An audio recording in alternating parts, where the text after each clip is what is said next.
Good morning, everyone. This is Rob Adams of the Actors Workshop, and once again, you are in the abyss, and we are up to 2009. Um, I've been really enjoying this, and I get so much feedback through emails, text, Facebook, comments in the YouTube sections, whatever. People talk about different movies they like and different things that maybe I missed this or missed that, and even mentioning the music and so on, and then other ideas of other maybe episodes for down the road. So I really just think this is great, and it's something that is really beneficial for my actors, of course, but then just people who are stuck at home or spending more time at home than normal and revisiting these movies or seeing these movies for the first time. So it's pretty cool. We still got a little bit to go, but we're closing in toward the end here. So 2009, a couple that I'm not going to mention. Number one, Avatar. Yeah, can't do it. It's okay. I bought it on Blu-ray originally and took it back. I just didn't understand the hype. I didn't understand I mean, I get it, all the CGI and all that stuff, but just not for me. The other one is The Blind Side. Decent movie. I own it, but then when you hear how the real story is not really what they portrayed in the movie, you wonder how much Hollywoodized they made it. It's just like I said, it's an okay sports movie. I really didn't like his high school football coach. Like I would never have been a football coach. It's not even believable. And we as actors talk about casting quite a bit. You have to cast to make roles fit, and sometimes when they try too hard. It makes it really hard to watch things. So that's another movie. If it's on, I might watch a little bit of it, but overall, not a huge fan. So I'm going to go ahead and start with the ones I do have. Of course, there's going to be ones that I just want to show you to introduce you that maybe you haven't heard of. And then ones that you have heard of that maybe you need to revisit. And of course, at my top, you guys are probably, have seen these and probably numerous times. But anyways, let's begin. First one I'm going to show you is A Perfect Getaway, Timothy Olyphant, Mila Jovovich, and Steve Zahn. This movie, and I don't want to give too much away, is one of those movies where it's not what you think. You're watching it and you think it's one way, but then it goes another way, and it's a good adventure thriller. And as I spoke before, I like Timothy Olyphant. I think he does a really, really good job. And, Steve Zahn is one of those guys who quietly works pretty well. Once again, he's not going to go on a list of greatest actors in the world, but he kind of just constantly does his thing and does a good job in this. So I'm sure this is one that most of you have not heard of. You need to check it out. All right, next up, this is actually a remake. And as I've spoke about remakes in the past, not a big fan, but when you add Denzel to a remake, it kind of changes the game a little bit. And it's interesting. The original was The Taking of Pelham 123, and it was, the letters 123. So in the remake, they did it with the numbers, but basically the same story. A train, Pelham 123, has been taken hostage, and, Travolta is the main guy behind that. And then you've got Denzel as the guy who's the engineer, or the guy who runs, the subway system, who's trying to, help work this thing out. And like I said, I like the original a lot with Robert Shaw and so on, and I have that on Blu-ray and I love it. But this is a decent remake. And once again, when you have two of my favorite actors, it's easy for me to be able to make it a purchase. So check this out, but also watch the original as well. One that most of you guys are probably seeing, Jude Law, Robert Downey Jr., Sherlock Holmes. It's a good movie. The remake, was okay. But this original one, once again, a pretty good thriller with that kind of Robert Downey Jr. Iron Man sass and sense of humor, but now with that English accent as Sherlock Holmes. And it plays pretty well. It's funny because when I originally thought this, I actually thought because of the way the banter is, Jude Law probably would have been a better Sherlock Holmes. And Robert Downey Jr. would have been a better Watson, but Robert Downey Jr. is the lead, so you have to make him Sherlock Holmes. Anyways, that was just an observation that I had. But, a good, like I said, adventure thriller type movie with some comedy in it. Public Enemies. Christian Bale, Johnny Depp. It's the story of John Dillinger. This is right up my alley. I remember when I was a kid, you could get, and I forget how you order them, either on a commercial or whatever, but you could get cards, or about this big, right? And you would get different ones every week, and you would put it in this box that they would give you to catalog them in, and it was like the history of things, of people, and they were different sections. And I remember having one on John Dillinger, and I was always fascinated about, his story and such, and to make that come alive in Public Enemies was pretty cool. I don't actually know how factual or non-factual the story is, but it's close enough, and it makes for a pretty good, you know back in the day, thriller type suspense film. And this is Johnny Depp, in his heyday, right after Pirates of the Caribbean and doing Secret Window and such. And so he's working everything. Of course, Christian Bale from Batman's working in everything. You put these two together, and it's rolling, and it's a pretty good film. All right, moving on to my comedies. One that I should have mentioned during our romantic comedies the other day that I think is really, really good. Katherine Heigl and Gerard Butler in The Ugly Truth. This is actually a really funny movie, and they do a really good job together, and their banter is really, really strong. And Gerard Butler has some comedy chops, which makes this movie really enjoyable. There's some good, memorable scenes in this movie. He's just a chauvinist pig who has this segment called The Ugly Truth, and he just is direct in your face. And of course, she's repulsed by him, but then of course, because it's a romantic comedy, you probably know how it ends. But I do like this movie. It's a good romantic comedy.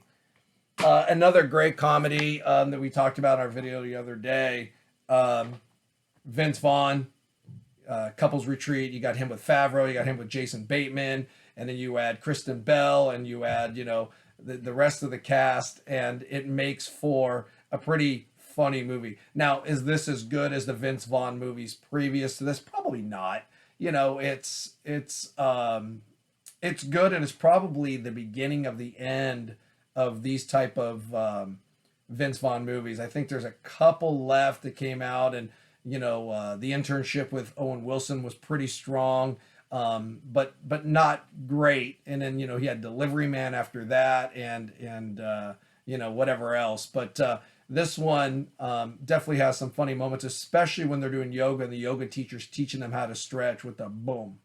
And if you've seen, you know exactly what I'm talking about. It's hysterical. You see it a million times, you laugh every time. It's really well done. Not a bad romantic comedy. This one we did talk about in the anniversary edition. An amazing romantic comedy. Ryan Reynolds and Sandra Bullock. And then, of course, Craig T. Nelson and the rest of the supporting cast. This is a really, really good movie. It never gets old. It has some great, amazing moments and some authentic moments that they talk about that just had happened. And that comedy really plays out with each other, and it's really, really strong. I mean, you have,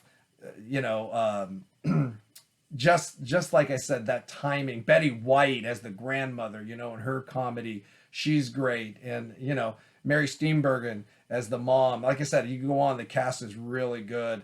The actor, and I can't even think of his name, but he plays Ramon. He's really, really funny, and he does everything right. He works at the shop, but then he's the stripper at the bachelorette party, and all of different stuff. But once again, a really good, fun romantic comedy. However, the top comedy for 2009, of course, is The Hangover. And this probably would have been number one, but this is one of those comedies that still always has funny moments, but nowhere near the original humor, right? Like, just from the standpoint of when you're watching the credits and seeing all the pictures, the first time you ever see that, you're just rolling, right? And some of the moments that go on, you're just rolling, being introduced to Chow and all the shenanigans, the Mike Tyson stuff. It's terrific. And like I said, the first time, second time maybe seeing it, killed over laughing. One of the funniest movies I've ever seen in a theater for the first time. I walked in with some friends, had no idea what I was going in for, right? And just in tears, right? Hysterical. But over time, you see it more and more. It kind of loses that luster. And then, of course, in the other ones, they tried to remake it, and it just never was quite the same. But this is the top comedy for 2009. two more films to talk about here. Um, Hugh Jackman, X-Men Origins, Wolverine. I'm not a big X-Men fan, but I really do like what they've done with the three movies of Wolverine. I mean, Hugh Jackman's terrific. The stories are really, really good. And to be able to give that background of how he became um, Wolverine is really, really good. I was asked the other day how I feel about Marvel films. I like some of them, and in others, but I do really think that they did a good job with this series about Wolverine. And of course, like I said, I can repeat it 100 times. Hugh Jackman. I mean, he's as talented as they get. But number one for 2009, and you may have saw it as I accidentally moved it in front of the screen there.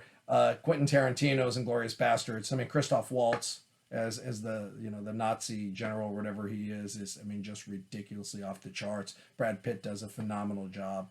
And then of course Diane Kruger, who we mentioned the other day, is just really strong, and the rest of the cast. I mean, this is a really good movie, and this is one of those Tarantinos that the more I watch it, the more I enjoy it, the more I like the twists and turns. And it's funny because the first time I saw this, I didn't know how I felt about fictitious history. And what I mean by that is at the end, how they get the Nazis and Hitler, etc. I don't want to ruin it if you haven't seen it. That twist at first, I don't know how that sat with me, but the more I watch it, I think the more it plays into what makes Quentin Tarantino a genius is those, out of the box thinking, twists and turns and surprises that you get.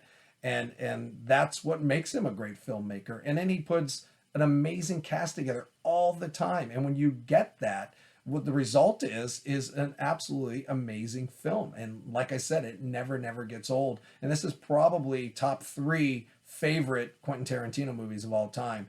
And if you have not seen it, you need to watch it tonight because it is awesome. So Inglorious Basterds for 2009. On the music side, I wanted to show you guys a couple things I thought were interesting.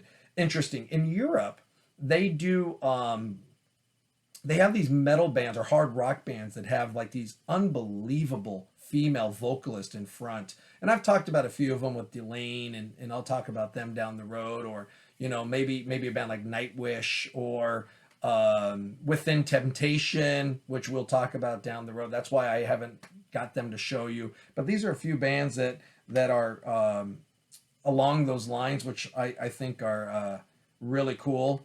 First one I'm going to show you is a band called Autumn. They're really cool. Serenia. This is a really strong record. This is called The 13th Floor. This is they've had a few albums up to this point, but this is the first album with a singer called Alien. I think her name is Aylin. Excuse me, Aylin. And she was actually the winner of season 1 of a Spanish type X Factor type show, and became the vocalist of this band. They're looking for a band, and she was with them for several records, and now she has her own band now. But unbelievable voice, very talented, and tied in with this music, it's amazing. I'm telling you right now, you don't have to be a hard rock fan, you don't have to be a metal fan, but when you hear women who have these strong voices, these amazing pipes, angelic voices, if you will, and then you have the music and the rhythm going behind them, it's unbelievable. That's Echoes of Eternity is another one. This band is actually faster than the other two, but her voice is amazing how it just stands out with that music behind it. And anyways, I just wanted to point that out because it is very unique. And one of the things we're always talking about in acting class is, what equals success? Creativity and risk-taking, right? This is very creative. It's very risk-taking. It's out of the box, and you need to check it out. That's why I'm pointing it out. The next one I wanted to show you guys is an album by Ellen Foley. It's called The Spirit of St. Louis, excuse me. Ellen Foley is an actress singer. So, you may have seen her in the movie Cocktail. She was on the TV show Night Court, a lot of other movies. She was also on Meatloaf's first album as the female vocalist who sings Paradise by the Dashboard Light, which we've talked about before. But this is also solo work. She's also, so real quick, she was dating Mick Jones of the Clash for several years. So you'll hear her voice on some Clash music. But then this is like kind of a hidden Clash album because the Clash play on this album for her.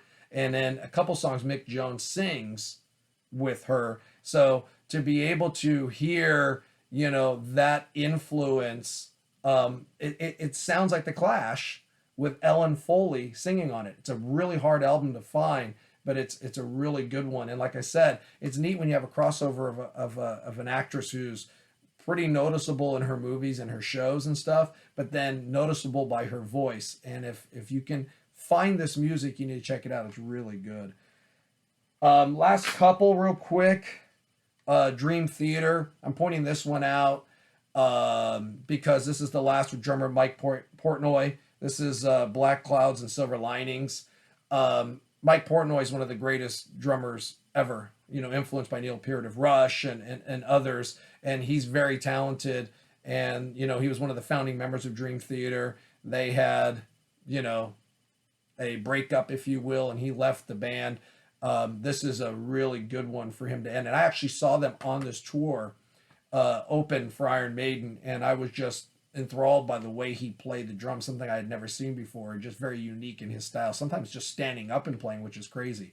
You don't see that too often. But, this is a great last record with him. And then their sound changes a little bit with the new drummer moving forward, but I wanted to show this one. Heaven and Hell, The Devil You Know. Heaven and Hell is actually Black Sabbath, but with Dio coming back on vocals. And so they named the band Heaven and Hell, which was the first album with Black Sabbath that Dio did, right? So when Dio took over for Ozzy, they released Heaven and Hell. Then he did Mob Rules, came back and did a Dehumanizer, and then came back again. And instead of being Black Sabbath, they called themselves Heaven and Hell. So this is basically a Black Sabbath album under a different moniker. I actually saw them live on this tour, and it's all Black Sabbath songs. I mean, it just is. I mean, the band members, everybody's just a different name. And maybe it was just to do something different or what have you. But, the song, I mean, this is really good. This is, like I said, quintessential Black Sabbath. But the song is Bible Black. Holy cow. I listen to that. It's always on my mix for the gym and stuff like that. It's really good. And Dio, unfortunately passed away not too long after this. So to be able to have this final material with him in Black Sabbath is pretty special. But number one for 2009 is House of Insanity. House of Insanity by Chris Caffery. Chris is a guitar player who played with Savatage for a little while, and then also played and does still play for Trans-Siberian Orchestra. Chris is very active online, and he will always give us little hints of the music he's working on. And it's kind of neat when you see it come to fruition. And this is tip top for him. I like all his music. All his stuff with Savatage, all of his Trans-Siberian stuff, and his soul stuff. And what's cool is he sings on these things too. Plays guitar, sings on them, does all the stuff, and it's just, he's really strong. He's really talented. He's really creative, and he does a really good job. Big fan, like I said. House of Insanity, the title track, right, is good. Seasons Change is great. He does a song called Solitaire, which he sings a duet with Zach Stevens, who we talked about with Circle to Circle, who was also a singer of Savatage, and that kind of comes together. So they're always working together. These are guys, the Savatage Trans-Siberian group, they're guys that are all friends, and they help each other out when they're doing their own solo work and stuff like that, which I think is kind of neat. They're a family, and makes them a little bit more special, and it makes some of the music that we get a little bit more special, because you get the stuff that you get their sound plus the added sounds and stuff like that. And I'm a big fan of that kind of stuff. And once again, I know a lot of you watching are not huge fans of this kind of music, but you need to just check out something like Solitaire, or Madonna is a good one. I'm Sorry is kind of a little bit more of a slower song, something that maybe you guys you would check out. But overall, this is song for song, just one of those ones you just play it through. It's really good. So for 2009, Chris Caffery, House of Insanity, and like I said, on the Blu-ray side, Quentin Tarantino's Inglorious Basterds. All right, so there you have it. 2009 in the books. Leave those comments, subscribe if you have not done that, and we will see you tomorrow.